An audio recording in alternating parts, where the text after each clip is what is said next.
আসসালামু আলাইকুম, ডেলিসিয়াস বাংলা ফুডে সবাইকে স্বাগত জানাচ্ছি নতুন আরও একটি রেসিপি দেখার জন্য। আজকে আমি বেকারি স্টাইলে চুলায় তৈরি মিল্ক ব্রেডের রেসিপি আপনাদের সঙ্গে শেয়ার করব। চুলায় বেক করার পরেও পাউরুটির উপরে খুব সুন্দর একটা কালার আসবে, সেই সাথে পাউরুটিটা অনেক বেশি সফট আর অনেক বেশি মজাদার হবে। চেষ্টা করেছি খুব সহজভাবে টিপস সহকারে রেসিপিটি দেখানোর জন্য। আশা করছি রেসিপিটি আপনাদের কাছে ভালো লাগবে। তাহলে চলুন রেসিপিটি শুরু করা যাক। সবার প্রথমে একটা মিক্সিং বলে নিয়ে নিচ্ছি 1 কাপ লিকুইড দুধটা কুসুম গরম করে নিয়েছি। আঙুলটা ডুবালে তাপ সহ্য করতে পারবে, ঠিক এরকম কুসুম গরম দুধ নিতে হবে।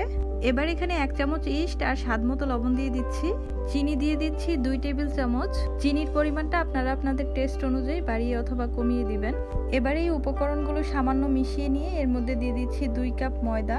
আমি ময়দা দিয়ে পাউরুটিটা তৈরি করছি, তবে আপনারা চাইলে আটা দিয়েও তৈরি করতে পারবেন। এবার একটা স্প্যাচুলা দিয়ে প্রথমে ভালো করে মিশিয়ে নিচ্ছি।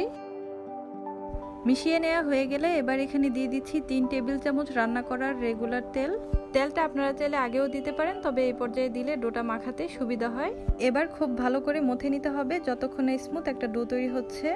অনেকেই বলেন বাসায় পাউরুটি তৈরি করলে ইস্টের একটা গন্ধ আসে। প্রতি কাপ আটা বা ময়দার জন্য 1/2 চামচ করে ইস্ট ব্যবহার করবেন। এছাড়াও ভালো মানের ইস্ট ব্যবহার করার চেষ্টা করবেন, তাহলে দেখবেন পাউরুটির মধ্যে ইস্টের গন্ধ আসবে না। বেশ কিছুক্ষণ মথে নেওয়ার পর ডোটা অনেক বেশি সফট আর স্মুথ হয়েছে। এবার ডোটাকে একটা গোল বলের শেপ দিয়ে দিচ্ছি। এবার এই ডোটা রেস্টে রেখে দিতে হবে ফুলার জন্য। আর উপরে কিছুটা তেল মাখিয়ে নিচ্ছি যাতে উপরটা ড্রাই না হয়ে যায়। এবার একটা ঢাকনা দিয়ে ঢেকে রেস্টে রেখে দিব 1 ঘন্টার জন্য। ফিরে আসলাম 1 ঘন্টা পর, আর দেখতেই পাচ্ছেন ডোটা ফুলে ডাবল হয়ে গিয়েছে। আর পাউরুটিগুলো অনেক বেশি সফট আর ফ্লাফি করার জন্য এই প্রসেসটা কোনোভাবেই স্কিপ করা যাবে না। এবার ডো থেকে বাতাসটা বের করে দিয়ে আরও 1-1.5 মিনিটের মতো ভালো করে মথে নিব। এতে করে ডোটা আরও বেশি স্মুথ হয়ে যাবে। এবার এই ডোটাকে আমি একটা বোর্ডের উপর নিয়ে নিব। এবার একটা ছুরি দিয়ে এই ডো থেকে আমি 4টা লেচি কেটে নিব। আপনারা কতগুলো পাউরুটি তৈরি করতে চান সেই অনুযায়ী লেচি কেটে নেবেন। 2 কাপ ময়দা দিয়ে মোটামুটি বড় সাইজের 4টা পাউরুটি তৈরি করব আমি। এবার এখানে একটা লেচি রেখে বাকিগুলো আমি একটা বাটির মধ্যে রেখে ঢাকনা দিয়ে ঢেকে রাখবো, যাতে করে উপর থেকে ড্রাই না হয়ে যায়। এবার এই লেচিটা নিয়ে প্রথমে গোল বল তৈরি করে নিচ্ছি, তারপর হাত দিয়ে এরকম লম্বা করে নিচ্ছি।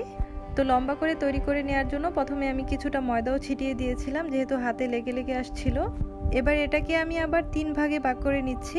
আমি ছুরি দিয়ে কেটে নিচ্ছি, এই কাজটা চাইলে আপনারা হাত দিয়েও করতে পারেন। এবার এগুলো দিয়েও গোল বল তৈরি করে নিচ্ছি, আর একটা রেখে বাকি 2টা একটা সাইডে রেখে দিচ্ছি। এবার এটা দিয়ে একটা রুটি বেলে নিতে হবে। তো প্রথমে আমি একটু গোল করে নিয়ে চ্যাপটা করে দিচ্ছি, এরপর উপরে কিছুটা ময়দা ছিটিয়ে দিয়ে ময়দাটা মাখিয়ে নিয়ে হাত দিয়ে এরকম চ্যাপটা করে নিচ্ছি। এবার একটা রুটি বেলার বেলনি নিয়ে লম্বা করে একটা রুটি বেলে নিব। এই রুটিটা একটু পাতলা আর লম্বা করেই বেলে নিতে হবে। আর এই তো ঠিক এরকম একটা লম্বা রুটি বেলে নিতে হবে। আপনারা দেখে নিশ্চয়ই বুঝতে পারছেন ঠিক কতটুকু পাতলা করে রুটিটা বেলেছি। এবার এই রুটির একটা পাশ থেকে চিকন করে ফোল্ড করে নিব। কাজটা আমি কিভাবে করছি আপনারা দেখে নিশ্চয়ই বুঝতে পারছেন। আর একইভাবে বাকি 2টাও তৈরি করে নিয়েছি। এবার একটা পাউরুটি তৈরি করে আপনাদেরকে দেখিয়ে দিচ্ছি। প্রথমে 3টাকে আমি একসঙ্গে সিল করে দিলাম। এবার আমরা মেয়েরা যেভাবে চুলের বেনি তৈরি করে থাকি ঠিক সেভাবে এটাকে তৈরি করে নিব। শেষ মাথার অংশটাকেও হাত দিয়ে চেপে সিল করে দিতে হবে, না হলে চুলায় বেক করার সময় কিন্তু খুলে যাবে। তো দেখতেই পারলেন কত সহজভাবে এটা তৈরি করে নিলাম, আর দেখতেও কতটা সুন্দর লাগছে। বেক করার পর কিন্তু আরো বেশি সুন্দর লাগবে। একইভাবে সবগুলো তৈরি করে নিয়েছি। এবার একটা পাতলা সুতি কাপড় দিয়ে ঢেকে 1 ঘন্টার জন্য রেস্টে রেখে দিব এগুলো ফুলে যাওয়ার জন্য। ফিরে আসলাম 1 ঘন্টা পর, আর এরই মধ্যে এগুলো ফুলে ডাবল হয়ে গিয়েছে। আর যে ট্রেতে পাউরুটিগুলো বেক করব সেখানে আমি কিছুটা অয়েল ব্রাশ করে নিয়ে পাউরুটিগুলো নিয়েছি।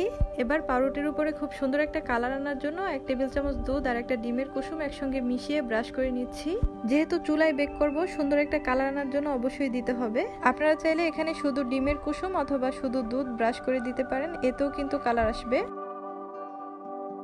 পাউরুটিগুলো দেখার সৌন্দর্যের কারণে এর উপরে আমি দিয়ে দিচ্ছি কিছু সাদা তিল। পাউরুটিগুলোর উপরে ছড়িয়ে দিয়ে দিচ্ছি, এতে করে দেখতে খুবই সুন্দর লাগে। আপনাদের কাছে যদি না থাকে না দিলেও চলবে। এবার পাউরুটিগুলো চুলায় বেক করে নিব। তার জন্য চুলায় একটা হাঁড়ি বসিয়ে আগে থেকেই ঢাকনা দিয়ে ডেকে 10 মিনিট ফ্রিহিট করে নিয়েছিলাম।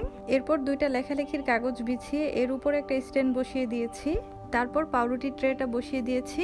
এবার একটা সিলভারের ঢাকনা দিয়ে ঢেকে চুলার আঁচটা লোয়ের চেয়ে একটু বাড়িয়ে দিয়ে 20 থেকে 25 মিনিট বেক করে নিব। এক একজনের চুলার তাপটা এক এক রকম হওয়ার কারণে আপনাদের সময়টা একটু কম বেশি লাগতে পারে। 25 মিনিট বেক করে নেওয়ার পর দেখতেই পাচ্ছেন মাশাআল্লাহ পাউরুটির উপরে কত সুন্দর একটা কালার এসেছে। এবারে পাউরুটিগুলো গরম থাকা অবস্থাতেই কিছুটা ঘি ব্রাশ করে দিচ্ছি, এতে করে দেখতে আরো সুন্দর লাগবে। আপনারা চাইলে বাটার অথবা তেলও ব্রাশ করে দিতে পারেন। এবারে পাউরুটিগুলো চুলা থেকে নামিয়ে পরিবেশন করে নিচ্ছি। তো দেখতেই পারলেন কত সহজভাবে পাউরুটিটি তৈরি করে নিলাম। একদম ওভেনের মতো কালার এসেছে, সেই সাথে পাউরুটিগুলো অনেক সফট হয়েছে আর ভীষণ মজাদার হয়েছে। আপনারাও বাসায় ট্রাই করবেন আর আমাকে কমেন্টস করে জানাবেন। ভালো লাগলে একটি লাইক করে বেশি বেশি শেয়ার করে দিবেন ফ্যামিলি এবং ফ্রেন্ডসদের সাথে।